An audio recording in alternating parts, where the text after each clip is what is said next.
Today we are going to be taking ordinary thrifted items and effortlessly transform them into sophisticated pieces of high-end home decor.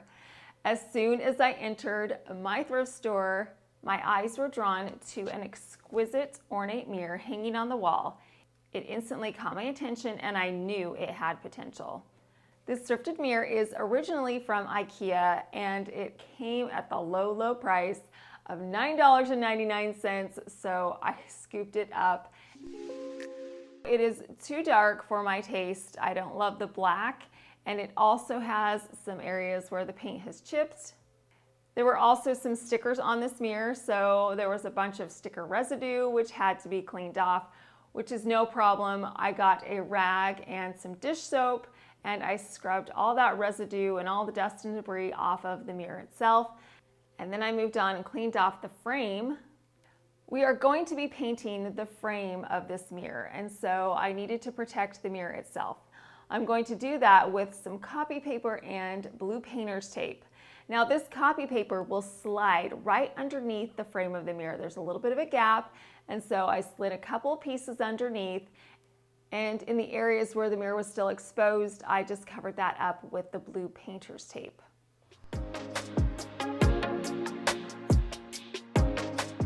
Now it's time to paint our mirror. We're going to paint it in some gold Rust-Oleum spray paint. I took my mirror outside. I made sure that it was coated in the spray paint. I got inside those beautiful ornate nooks and crannies to make sure it was 100% coated in the gold spray paint. Once the first coat was on, I let it dry for 1 hour. I painted a second coat of the gold Rust-Oleum spray paint on it just to make sure that I got inside and coated every little part of this mirror. We don't want to see any of the black paint coming through. After the second coat of paint was on, I let it dry for another hour. At this point, I looked at the mirror and I thought it was too gold. It was like 24 karat gold, which wasn't the look I was going for. So in order to tone that down, I'm going to spray a top coat of paint. This is a metallic warm gold spray paint, and I sprayed a light coat of this over the top of the mirror. By adding this muted champagne gold over the top, it toned down the 24 karat gold, which gave me the warm gold tone I wanted. Once the top layer was on, I let it dry for an additional hour. Now we can remove the blue painter's tape and the copy paper and see our beautiful, newly updated mirror. If you've priced out mirrors like this, they are so expensive. So for me to get this mirror at my thrift store for $9.99 and paint it to make it look brand new is such a score. I love this mirror so much that I want to have it in my bedroom, so I'm going to actually layer it in front of a large streamlined mirror that's on my fireplace mantle.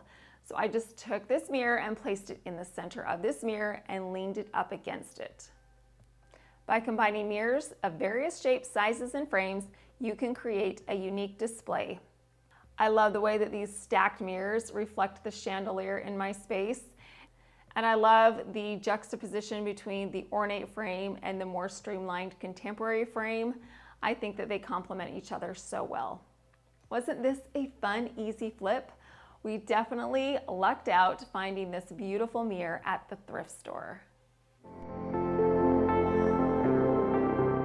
Our next flip is going to start off with a large glass bowl. The size and the shape of this bowl was fantastic, and you couldn't beat the price of $6.99. I love transforming bowls because they are such a blank slate. You can go in a variety of different ways to transform them. Now, what we're going to do first of all is give it a good wash because we don't know how long it's been at the thrift store or what is on it, and we want our design that we're going to be putting on it to adhere to the glass. I'm going to create a damask or damask, whichever way you say it, design on my Cricut maker. I'm going to have that design cut out on some removable vinyl. I weeded away the outside of this design because it's going to be our stencil. Once that was weeded away, I cut it into individual designs and then put transfer tape over the top. Now I'm going to add these vinyl stencils to my bowl. I simply put it on there, I pressed it firmly to the bowl and then removed the transfer tape. Once my first stencil was on, I got my ruler and I measured out where I wanted the next one to be. Then I continued to measure and place these stencils so that they were equidistant around the perimeter of my bowl. Now that my stencils are on my bowl, you can see that there are some gaps between the stencils where the glass is exposed. We don't want any glass exposed right now, so I'm going to get some blue painter's tape and cover that up. I taped over the exposed areas and also the bottom of the bowl. Now our bowl is prepped and ready to be frosted. We are going to be using this Krylon frosted glass. What I did was I took my bowl outside and I sprayed a light coat of this frosted glass over the exposed areas on my bowl. I made sure that this frosted glass was over each one of the stencils. Once the first light layer was on, I let it dry for 20 minutes. 20 minutes later, I came back and did a second light coat of the frosted glass over the top. The reason why I'm doing several light coats is because I don't want any of this frosted glass to drip. So once the second coat was on, I waited an additional 20 minutes. And then finally, I came back and did a third coat. I did the exact same thing. Once each of the stencils were covered in the frosted paint, I let it dry for 1 hour. Now that everything's dry, I can remove the vinyl stencil and the blue painter's tape. If you don't want to use the frosted glass, you can substitute it for etching cream and you would get the exact same results. So I just continued to remove all the vinyl from off my bowl to reveal our beautiful design.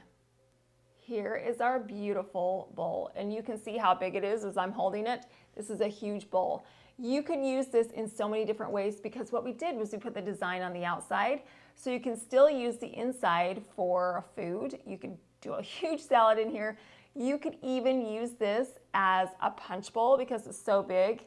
And of course, you could put some decorative accessories and items in here as well. Bowls, like I said, are so versatile. They can go in so many different directions.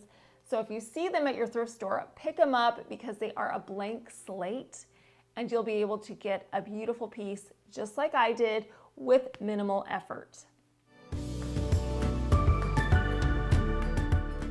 This bowl is beautiful now, but we are going to enhance it just a little bit more.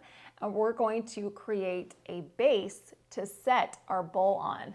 And the way that we're going to do that is we're going to get a terracotta pot from Hobby Lobby. The opening at the top of this terracotta pot fits perfectly at the bottom of the bowl, and this terracotta pot was only $4.99. Instead of leaving this terracotta pot plain, we are going to create a beautiful detail to go in the center. So while I was at Hobby Lobby, I went down the baking aisle and everything on the baking aisle was 40% off, which was awesome. And I came across these silicone pie crust molds. I loved this design. It looked like rope or a little braids. And I thought, you know, if I filled these molds with hot glue, I'd be able to get a beautiful 3D design. So that's what we're gonna do. I took my mold and I filled it with hot glue. I made sure that the entire mold was full of the hot glue. And then every now and again, I give it a good shake because by doing that, you get the air bubbles that are trapped in there. Now, I wasn't able to get all the air bubbles out, but it does release some of those as you are putting the hot glue into the mold. So I continued putting it in the first one, and then I moved on to the second one, and I filled that entirely with the hot glue as well, shaking the mold as I went along. Once the second mold was completely full of the hot glue, I just needed to wait like 5 minutes and then I could pop these out. And they always come out so smoothly. There's never anything left behind. And I did do an additional half, so I have 2.5 of these 3D hot glue designs. In order to adhere them to my bowl, I'm going to be using hot glue. So I added hot glue to the back of my 3D piece and I placed it in the center of the terracotta pot. I pressed it firmly to the pot and then I simply just continued to add hot glue to the back of the hot glue rope and then press it to the terracotta pot. Once the 2 long pieces were on, I took my half piece and I trimmed it to size and then filled that into that vacant space.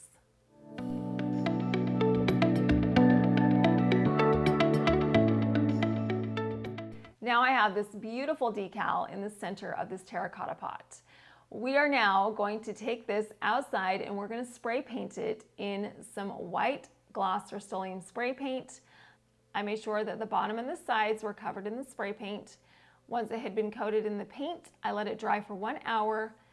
I flipped it over and I painted the sides again and also the inside of the bowl. Once it was completely saturated in this white spray paint, I let it dry for another hour. I do love the way that it looks now, but I think the white is a little stark and I want it to be a little more fancy for our fancy bowl. So what I'm going to do is get some pearlescent paint that I purchased at Michael's and a sponge brush, and I'm going to paint this pearl paint over the top. I painted a light coat of this on my terracotta pot, and then I wiped off any excess with a paper towel. I cannot believe how this paint highlights all those details on the rope. And I love the pearly sheen that this paint adds.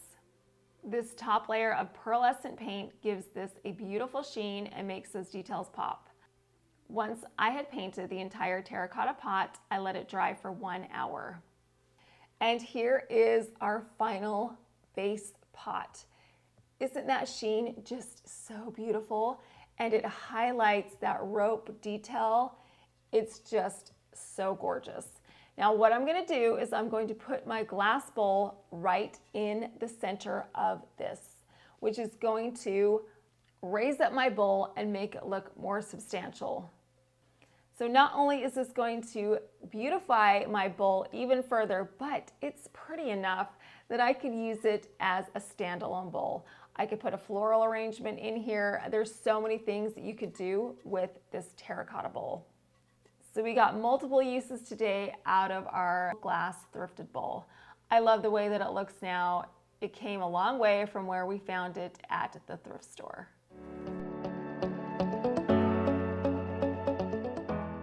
Since our first bowl turned out so beautifully, I think we should gussy up another thrifted bowl. This bowl is a wooden bowl, and it's about as plain as you can get. I do love the size and the shape of this bowl, and of course, the price was right at $3.99. We are going to be adding some feet to this bowl. So the first thing I need to do is drill some holes in the bottom. We can do this because this bowl is wood. So what I did was I got my Athena drill and I drilled 3 holes equidistant from each other on the bottom of the bowl. The reason we are drilling these holes first is because we're going to be painting this bowl. And if we drill them afterwards, there is a chance that the paint will chip, and we do not want that to happen. So we're drilling these holes in first. I'm going to be painting my bowl in the same paint that I used on our terracotta pot. So I took my bowl outside, and first we're going to be painting the bottom of the bowl and the sides. So once the bottom and the sides were saturated in this spray paint, I let it dry for an hour. Then I flipped it over and I painted the sides once again and the inside of the bowl as well. Once everything was covered in the paint, I let it dry for another hour. Already this bowl looks so much better, but with one more additional detail, I know it will take it over the top. So I'm going to add a gold stripe to the bottom of the bowl. So I got some blue painter's tape and I taped off a line. It was about 3/4 inch wide that I left exposed at the bottom of the bowl. I pulled that blue painter's tape really tight along the perimeter. That way it would give me a sharp, crisp line when I remove it. So now that the blue painter's tape is on, we are going to get this rub and buff in the color Gold Leaf and a paper towel. I added a dab of the gold rub and buff to the paper towel, and then I simply wiped it on the exposed area. I added a fair amount of the rub and buff to the bowl. I wanted this gold line to be solid, so I added enough rub and buff to sufficiently coat this area. Once the first layer of rub and buff was on, I let it dry for about 10 minutes. Now this is more like a wax, so you don't have to wait very long at all for things to dry, but I wanted it to be really solid gold. So after 10 minutes was up, I added a second layer of the rub and buff over the top of the first, which gave me the color saturation that I was looking for.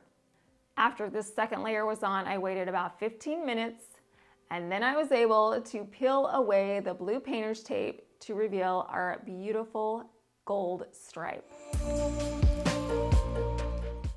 The reason why I added the gold stripe to the bottom of the bowl is because if you want to put something inside the bowl, like a flower arrangement, which we may be doing in just a minute, it would cover up that gold stripe. So by adding it to the bottom of the bowl, it's very visible and you can see it easily. Now it's time to add our feet to the bottom of the bowl. If these feet look familiar, it's because we tried really hard to use them a couple weeks back, but it just didn't work out. But today it's going to work out. These feet are from Hobby Lobby and they are so beautiful. They are marble with a gold top. What I did was I simply just poked the screw through the hole. I added all 3 of the feet. Then I flipped it over and added the washer and the nut to each of the screws to hold the feet in place. Small details like this make such a huge difference on a plain piece. These feet add elegance because they're marble. They add luxury and also add height, which makes our bowl look more substantial. This wooden serving bowl has been completely transformed from when we found it at the thrift store. It looks like you could buy it at a high-end store. It doesn't look like a wooden serving bowl that we got at the thrift store for $3.99. Now we're going to beautify it a little bit more by adding some gorgeous flowers. So the first thing I need to do is create my tape grid. So I put 2 lines of Scotch tape vertically and 2 lines horizontally. And then I got some bunches of white peonies and roses. An easy way to create a floral arrangement is by purchasing flowers in bunches like these, because all you need to do is bend the stem and then put them into your bowl or your container. It didn't take me long to create this arrangement, and I love how the monochromatic flowers coordinate beautifully with the neutral bowl. Look at how gorgeous this floral arrangement looks in this bowl. It looks so expensive, you guys. Can you believe this was a wooden bowl that we got at the thrift store and we just filled it with some florals that were already bunched together? This did not take me very long to do at all. This was so affordable to do. And I'm going to place it on my nightstand. It looks fresh, clean, and expensive.